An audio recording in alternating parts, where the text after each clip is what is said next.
ทุกคนเดี๋ยวข้อยสิมาเล่าเรื่องสร้างรายได้จากเฟซบุ๊กให้ฟังเพราะว่าข้อยไปหาข้อมูลมาข้อยก็เห็นมีหลายคนอยู่เว้าว่าเฟซบุ๊กสามารถสร้างรายได้ได้แต่บางคนก็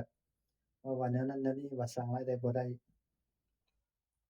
ข้อยเห็นเขาเถียงกันอยู่ในเฟซบุ๊กแล้วข้อยก็เลยไปหาข้อมูลมาเพราะว่าข้อยก็เฮ็ดเฟซบุ๊กนี่ข้อยก็พยายามเฮ็ดพยายามหาข้อมูลมาสิเฮ็ดแนวใดให้มันสร้างรายได้ได้ข้อยสิแยกออกเป็น2แบบอันที่1มันเป็นเพจเฟซบุ๊กอันที่2มันเป็นโพรไฟล์ที่เราเปิดสร้างรายได้หั้นน่ะโพรไฟล์ที่เราเปิดสร้างรายได้มันจะต่างกับเพจเพราะว่า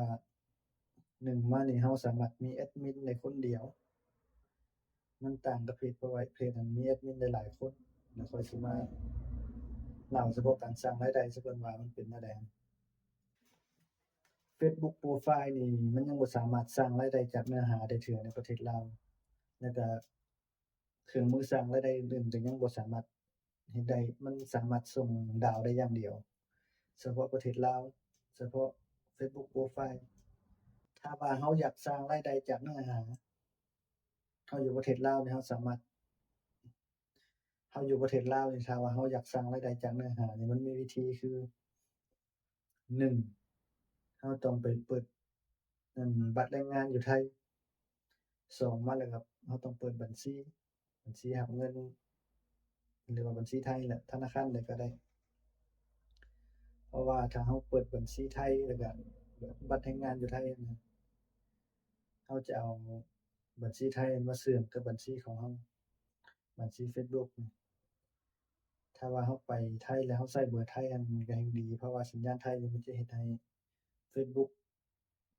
คิดว่าเรานี่ย้ายมาอยู่ไทยแล้วก็ไปเป็นครีเอเตอร์อยู่ไทยน่ะมันจะต่างกับของคนลาวที่เราเฮ็ดอยู่ลาวเดะเพราะว่า Facebook อะมันจะกวด1มานี่สัญญาณ2มาแล้วก็อันแอ็กเคานต์ที่เราใช้รับเงินนั้นว่ามันเป็นของประเทศใดมันจะจื้อเราอยู่บ่นั้นถ้าว่าเราใช้แอ็กเคานต์ไทยเบอร์ไทยอีเมลไทยสัญญาณไทยมันก็จะเฮ็ดให้เรามีโอกาสสร้างรายได้ขึ้นไวแล้วบัดนี้วิธีเฮ็ดนั้นเราเอา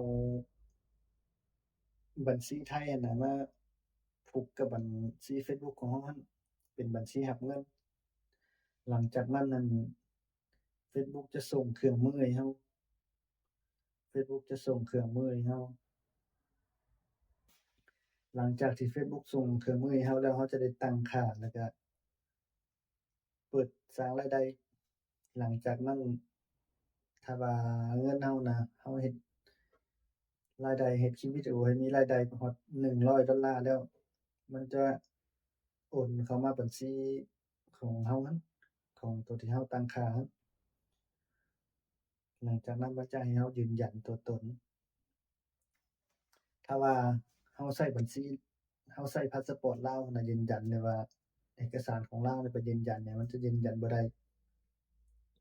เราต้องได้ใช้พาสปอร์ตแล้วก็บัตรแรงงานเราตัวที่เราไปเฮ็ดเวียกอยู่ไทยยืนยันแล้วเฟซบุ๊กจะคิดว่าเรานี่เข้ามาเฮ็ดเวียกในไทยถูกต้องตามกฎหมายแล้วก็เรากรอกภาษีอิหยังครบถ้วนแล้วก็ถูกต้องตามกฎหมายมันก็จะคิดว่าเรานี่เข้ามาเป็นครีเอเตอร์ของคนไทย เราบ่ได้มาเฮ็ดอิหยังที่มันผิดกฎหมายหั้นนะเราเข้ามาถูกตามกฎหมายเสียภาษีตามกฎหมายแล้วมันก็จะเฮ็ดให้เราเปิดสร้างรายได้ได้หลังจากนั้นหลังจากเราเฮ็ดอิหยังแล้วครบถ้วนเบิดแล้วเราสามารถกลับมาอยู่ลาวก็มีคนเฮ็ดได้อยู่ที่เขามาใช้อินเทอร์เน็ตลาวแล้วก็แต่ยังใช้บัญชีไทยอยู่แต่ตามที่ข้อยไปกวดเบิ่งในข้อมูลในเฟซบุ๊กนั่นมันบอกว่าถ้าว่าสมมุติว่าเราย้ายมาลาว เรามาอยู่ลาวดนเกิน3-4มื้อหั้นเฟซบุ๊กมันจะจับสัญญาณของเราได้ว่าเรานี่บ่ได้ใช้สัญญาณไทยเราใช้สัญญาณลาวมันจะคิดว่าเรานี่เป็นคนมันจะรู้ว่าเราเป็นคนลาวนั่นแหละแล้วมันจะยึดอันมันจะยึดเครื่องมือการสร้างรายได้ของเราอะโดยที่เราบ่สามารถสร้างรายได้ได้แต่ทางที่ดีแท้แล้วเราไปเฮ็ดอยู่ไทยนั่น ดีที่สุดจะประมาณนี้สำหรับFacebook โพรไฟล์หรือว่าโพรไฟล์ที่เปิดโหมดมืออาชีพอะนะเดี๋ยวคลิปหน้าข้อยสิมาเว้าเรื่องเฉพาะเพจที่